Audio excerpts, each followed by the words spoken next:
présidentielle de 2023, Moïse Katumbi à la conquête de Kamina, Moba et Pueto. Dans son meeting, le numéro 3 a dénoncé la mauvaise gestion et le manque d'infrastructures. Il appelle à un vote sanction.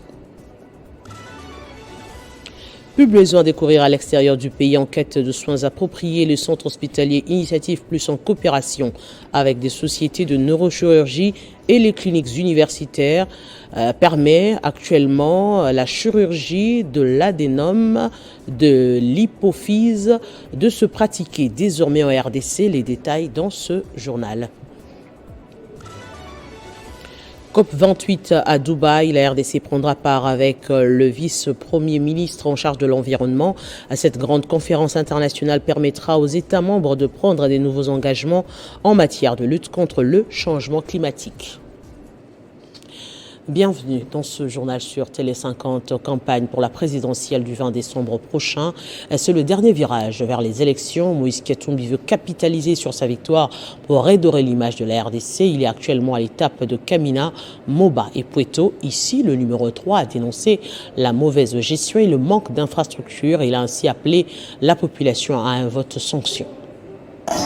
On n'efface pas Katumbi là où il a mis ses pieds, car ses marques sont indélébiles, s'exclame un haut cadre politique du pays. C'est ce qu'on pouvait voir en ce jour à Moba, localité située sur la rive occidentale du lac Tanganyika, qui assure les trafics vers les ports de Kalemi, Baraka et Uvira. Tout blanc vêtu, le candidat président numéro 3, Moïse Katumbi Tchapoué, y est arrivé en provenance de Kamina.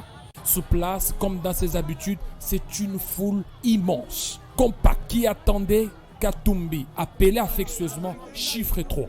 Cette foule surexcitée de revoir l'homme de Cacheboué. Ses habitants de 5 chefferies représentant le 35 groupements du territoire ne pouvaient manquer ce rendez-vous combien historique. Toutes les ethnies représentées ici, unies comme un seul homme pour sceller leur affinité avec Moïse Katumbi Tchapoué.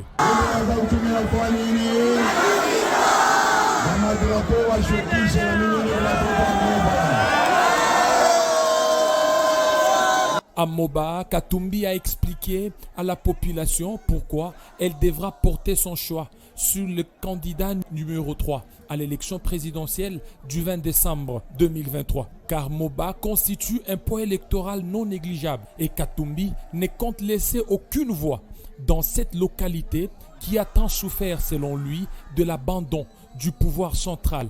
Pas d'eau, pas d'électricité, pas d'infrastructure viable. Pour mettre fin à cela, le candidat numéro 3 demande à la population de Moba de voter massivement en sa faveur pour offrir au pays un changement tant attendu et barrer la route à la planification de la fraude électorale et surtout être vigilant le jour du vote. Sécurisation des élections en République démocratique du Congo clôture ce jeudi à Kinshasa de la formation des 49 inspecteurs de l'inspection générale de la police nationale congolaise. Ces hommes et femmes qui ont été à l'école du savoir seront déployés sur l'ensemble du territoire national en cette période électorale. Cette cérémonie coïncide avec les 100 premiers jours de Philémon Patience Mouchidiave à la tête de l'inspection générale de la police nationale congolaise. Au terme de leur formation de 10 semaines, 49 inspecteurs de la police nationale congolaise ont prêté serment ce jeudi 30 novembre 2023 devant les procureurs de la République près les tribunaux des grandes instances de la Gombe. La cérémonie a été présidée par Jean-Claude Molipi, vice-ministre de l'Intérieur, représentant Peter Kazadi empêché. Plusieurs discours à cette occasion, notamment ceux du partenaire PNUD, Monisco et des CAF. L'homme le plus heureux de la journée, le commissaire divisionnaire principal Philémon Mouchidiave, inspecteur général de la police nationale congolaise, s'est réjoui de l'aboutissement heureux de cette formation de la 5e promotion des inspecteurs qui porte les noms de Peter Kazadi, VPM de l'Intérieur, suite à son implication et son appui personnel du début à la fin de cette formation. Ma joie immense en ces jours qui marquent la fin du cycle de formation des inspecteurs de la 5e promotion de la police nationale congolaise, c'est de voir qu'à peine que je totalise mes 100 jours à la tête de cette grande structure de contrôle, Je suis tellement heureux de bénéficier aujourd'hui 49 nouveaux personnels techniques, parmi lesquels 13 jolies femmes. Après leur prestation de serment devant les procureurs de la République, Edmond Issofa a prodigué des conseils aux nouveaux OPJ qui doivent remplir loyalement leur travail conformément aux devises de l'IGPNC, intégrité, impartialité et fermeté, afin de faire respecter les lois et les règlements de la République au sein de la police. Aujourd'hui s'ouvre la COP28 à Dubaï. Cette grande conférence internationale permettra aux États membres de prendre de nouveaux engagements en matière de lutte contre le changement climatique. Elle se tient aux Émirats arabes unis jusqu'au 12 décembre. Le président Tshisekedi ne prendra finalement pas part. Il sera représenté par le vice-premier ministre en charge de l'environnement, F. Bazaïba. Dans ce récit, on revient sur les enjeux de cette réunion climatique qui se fera autour de l'objectif mondial d'adaptation. À partir de ce jeudi 30 novembre, la planète aura les yeux rivés sur la ville de Dubaï aux Émirats arabes unis. Et c'est jusqu'au mardi 12 décembre afin de suivre de près différentes étapes de la 28e conférence des parties sur les changements climatiques, plus communément appelée COP28. Ce sommet international sur le climat qui est organisé dans le contexte de la Convention cadre des Nations Unies sur les changements climatiques, réunissant 97 pays et l'Union européenne pour les négociations sur le climat et les énergies fossiles sont dans les viseurs. Les polémiques sont déjà nombreuses car cette COP se déroule à l'épicentre de l'exploitation du pétrole et du gaz fossile mondial. Elle est présidée par le sultan Al-Jaber, ministre émirati de l'industrie et patron de l'Abu Dhabi National Oil Company, la principale compagnie pétrolière du pays. À cela s'ajoute le contexte des récentes crises géopolitiques internationales, notamment la guerre en Ukraine et les conflits israélo-palestiniens. Sans oublier les absences de taille, dont celle du président américain Joe Biden, mais également la réticence de la Chine et de l'Inde. Toutefois, cette conférence de l'ONU sur le climat avait déjà lors de la COP21 de Paris permis d'aboutir à un accord international historique sur le climat où tous les pays s'étaient engagés à travailler pour maintenir le réchauffement mondial à 1,5 ou 2 degrés Celsius, conformément aux préconisations du groupe d'experts intergouvernemental sur l'évolution du climat. Et donc, la COP28 à Dubaï doit aussi permettre de faire un point d'étape sur cet accord de Paris avec comme enjeu majeur les engagements actuels en termes de lutte contre les réchauffements climatiques qui placent le monde sur les trajectoires périlleuses des réchauffements de 2,5 à 2,9 degrés Celsius au cours du siècle, selon les calculs de l'ONU, est loin des 1,5 degrés Celsius visés. Pour y parvenir, les ONG demandent que les engagements sur les énergies fossiles fassent l'objet d'une discussion formelle et contraignante. Coopération des sociétés de neurochirurgie avec les cliniques universitaires et le centre hospitalier Initiative Plus. La chirurgie de l'adénome de l'hypophyse se pratique désormais en République démocratique du Congo. Une synergie entre la Société nationale de neurochirurgie en collaboration avec les cliniques universitaires et les centres hospitaliers Initiative Plus. Le président de la Société nationale de neurochirurgie et coordonnateur du centre hospitalier Initiative Plus, Jeff Ntalaja, a rassuré sur la prise en charge effective de ces pathologies. L'Université de Kinshasa a eu l'honneur d'abriter aux cliniques universitaires la chirurgie de l'adénome de l'hypophyse. Une synergie entre la Société nationale de neurochirurgie congolaise et malienne en collaboration avec le centre hospitalier Initiative Plus et les cliniques universitaires. C'est une première dans notre hôpital. C'est un projet que nous avions déjà depuis quelques temps. Sur le plan anesthésique, tout s'est déroulé dans les conditions requises. Nous ne sommes que satisfaits de voir se réaliser les interventions qui, jadis, nous posaient des problèmes qui étaient constitués comme un tabou. Et aujourd'hui, on peut le réaliser avec beaucoup plus de facilité. En séjour au Congo démocratique, dans le cadre de la poursuite de cette coopération sud-sud des sociétés de neurochirurgie, le professeur Oumar, neurochirurgien et président de la Société de neurochirurgie malienne. Un appel à la population congolaise pour dire que c'est des pathologies qui sont faisables sur place à Kinshasa aujourd'hui. Pour le docteur Jeff Ntalaja, président de la Société nationale de neurochirurgie, ces interventions au pays vont désormais limiter ce souci des patients congolais de courir ça et là en quête des soins. Avec l'organisation, nous nous sommes dit que nous devons tout faire au pays.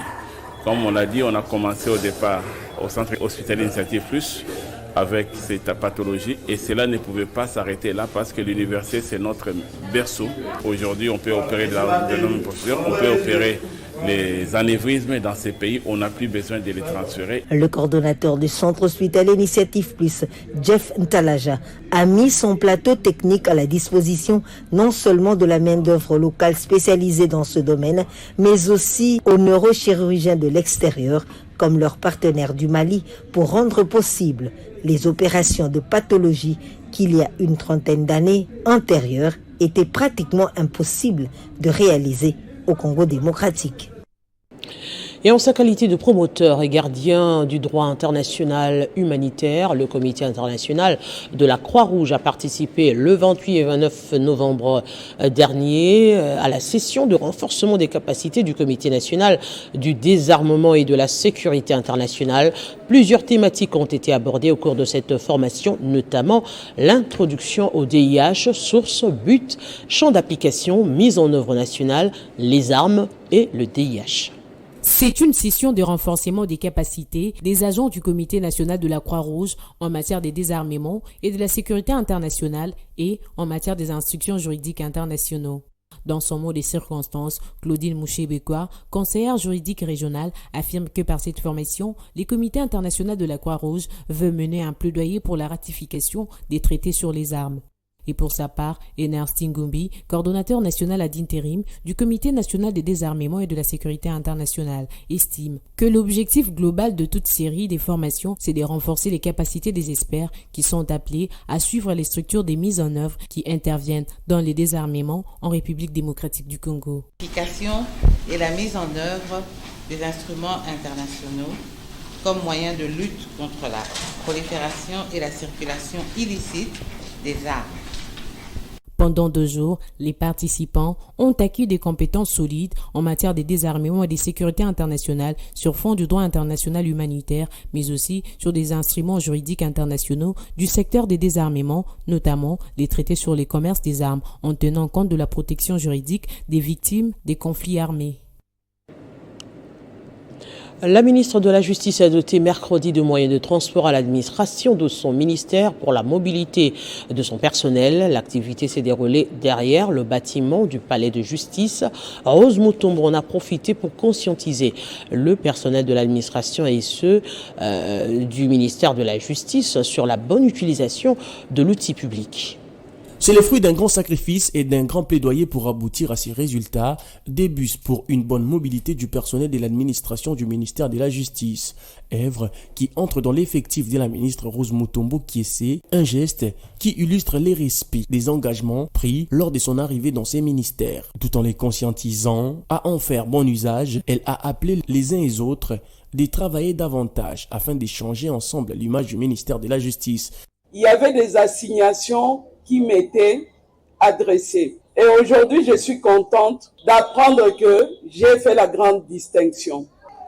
Ce n'est pas seulement les assignations de la délégation syndicale que j'ai atteint, c'est aussi les assignations du gouvernement, puisque vous avez suivi lors du discours de l'État de la Nation, le président de la République a fait l'évaluation de l'état des droits qu'on a eu à donner au ministère de la Justice. La délégation syndicale a pour sa part rappelé à la ministre les mémos reprenant quelques priorités voulues afin d'apprécier ce qui est fait et ce qui reste à faire. S'en est suivi la remise des clés et documents au secrétaire général avant ces gestes symboliques qui inaugurent une petite ronde à bord de ces bus. La joie aux lèvres de tous pour cette œuvre tant bien louable.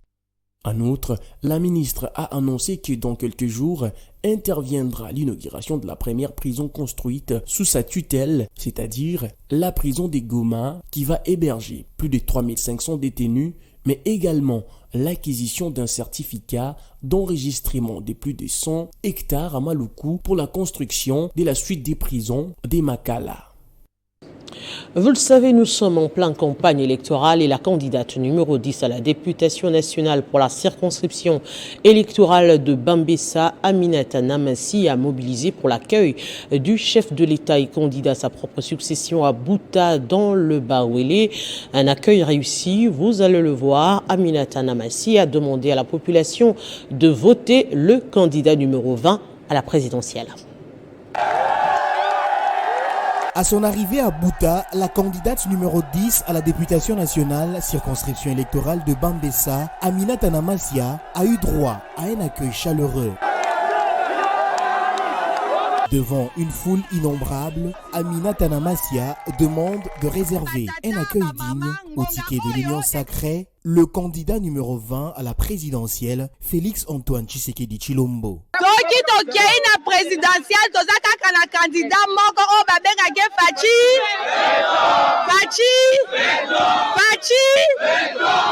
tobombela président de la République accueille oyo azwi nanu te na Congo mobimba tolakisa ye ke awa na Bouta aza na batu oyo bazosalela ye musala ya solo.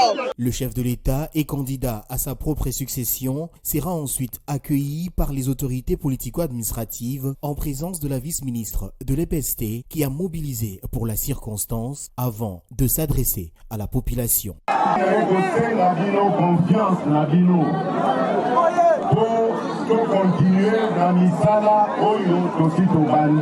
Mission réussie pour la candidate numéro 10 à la députation nationale Aminata Namassi.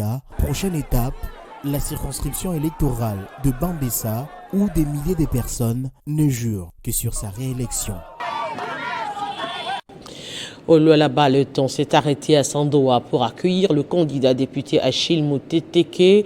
Dans une ambiance originale et fraternelle, la population lui a promis l'ensemble de voix, non seulement à lui, mais aussi à Félix Tshisekedi qu'il soutienne à la présidentielle.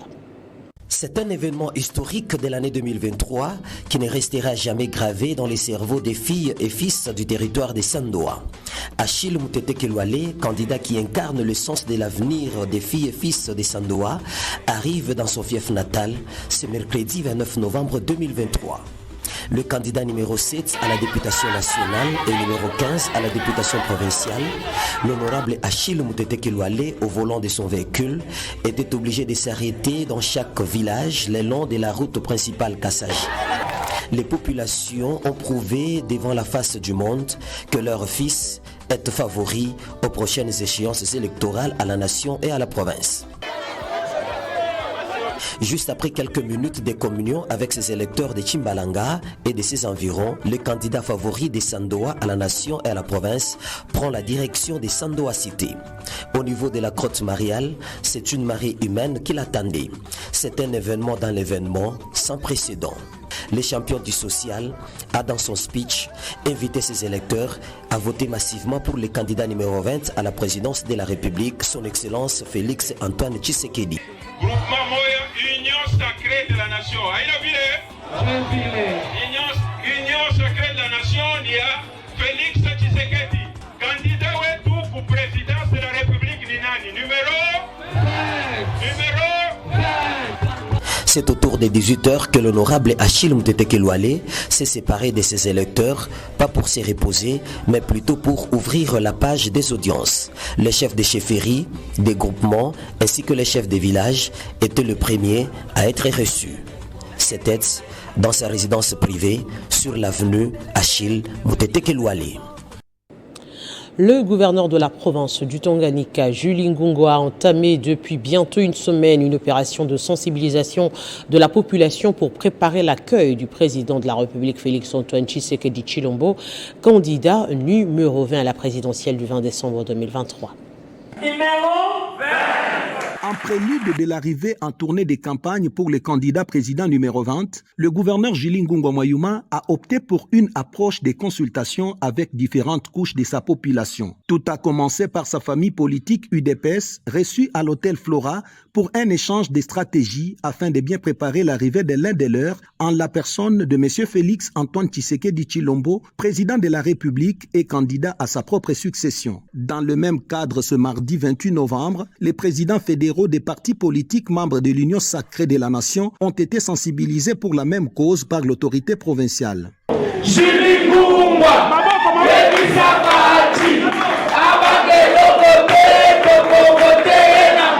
Ce mercredi 29 novembre 2023, le cadre a changé. La chef de l'exécutif provincial a convié à son cabinet les représentants des différentes communautés vivant au Tanganyika.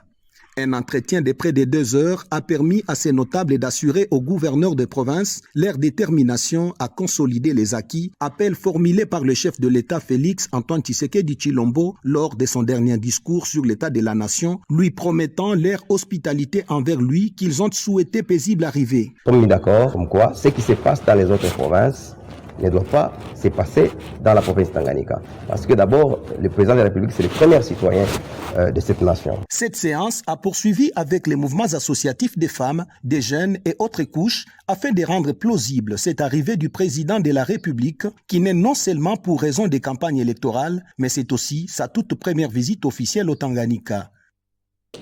Après quelques violences ayant entaché le passage du candidat président numéro 3 dans la ville de Kalemi en province du Tanganyika, le gouverneur Julie Ngongwa est allé à la rencontre des manifestants du camp de l'Union sacrée qui voulaient se venger contre ce qu'ils considèrent comme des abus constatés lors de l'arrivée de Moïse Katumbi.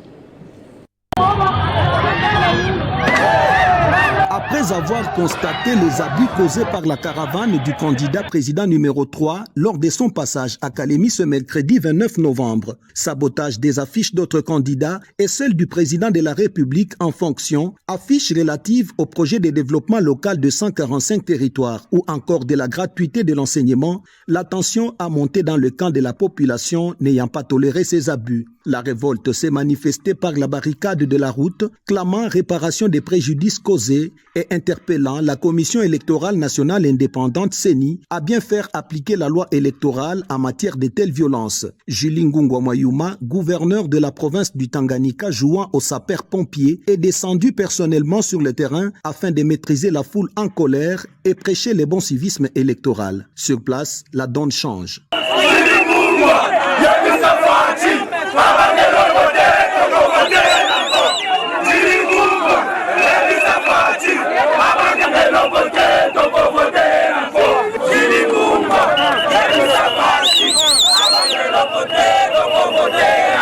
C'est dans cette allure de sensibilisation que cette population a compris les soucis de son gouverneur qui a prêché la paix et le bon sens de ne pas répliquer aux actes de vandalisme constatés au risque d'être assimilés. Le gouverneur de province a invité tous les candidats aux élections prochaines au respect mutuel et à l'éducation civique de leurs militants qui doivent bien comprendre la loi électorale. Juste après son passage, le calme est revenu, chacun vaquant librement à ses occupations. Pius Mwabilou Mbayomokela appelle les Congolais à la vigilance face à ceux qu'il qualifie de candidats de Paul Kagame à l'élection présidentielle. Le candidat numéro 201 à la députation nationale de Moamba l'a dit mercredi devant les responsables des différentes structures de son parti politique, le CNC. Pour les leaders du regroupement politique AACPG, seul Félix Tshisekedi est la personne idéale pour protéger le pays face aux ennemis. Le candidat Mwabilou, qui vante le projet de développement de 145 territoires et la gratuité de la maternité, invite par ailleurs à voter massivement pour le candidat numéro 20 à la présidentielle, ainsi que pour les candidats de son regroupement AACPG. Pour lui, Tshisekedi a mieux fait que quiconque.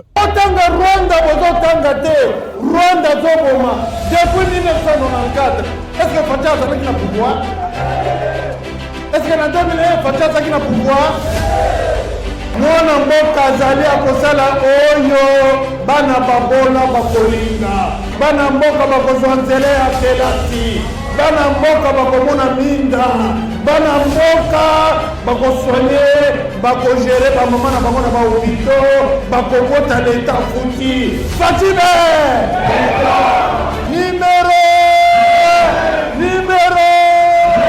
Ce discours du candidat député national Pius Mwabilou va mettre fin aux mensonges développés par ceux qui tiennent au pouvoir pour leurs intérêts égoïstes, dit Sélé Kalangila, le porte-parole du candidat numéro 201 dans le Mont-en-Bas, qui annonce par ailleurs l'organisation des meetings dans différentes communes de ce district, ne doute pas un seul instant de la victoire de Pius Mwabilou. Mwabilou est sorti aujourd'hui pour mettre fin aux mensonges, siffler la fin des promesses fallacieuses. Pius Mwabilou veut éveiller la confiance. Il a éveillé la conscience du peuple quinois, du peuple congolais, pour lui dire que s'il vote pour le numéro 20 à l'élection présidentielle, à savoir le candidat Félix Antoine Tshisekedi Tshilombo, en tout cas, le peuple aura fait le choix de la raison, le choix de la souveraineté nationale. Bien avant cette cérémonie, le candidat député national Pius Mwabilou a remis un lot important des bancs à l'école Elimou Santou Delivulu dans la commune de Lemba. Allez, place au rappel des principaux titres. Présidentielle de 2023, Moïse Katumbi à la conquête de Kamina, Moba et Pueto. Dans son meeting, le numéro 3 a dénoncé la mauvaise gestion et le manque d'infrastructures. Il appelle à un vote sanction. Plus besoin de couvrir à l'extérieur du pays en quête de soins appropriés. Le centre hospitalier Initiative Plus, en coopération avec des sociétés de neurochirurgie et les cliniques universitaires, permet la chirurgie de l'adénome de l'hypophyse de se pratiquer désormais en RDC. Les détails, vous les avez eus dans ce journal. Et puis COP28 à Dubaï, la RDC prendra part avec le vice-premier ministre en charge de l'environnement. Cette grande conférence internationale permettra aux États membres de prendre de nouveaux engagements en matière de lutte contre le changement climatique. Ce journal est complètement terminé. À tous, merci de l'avoir suivi.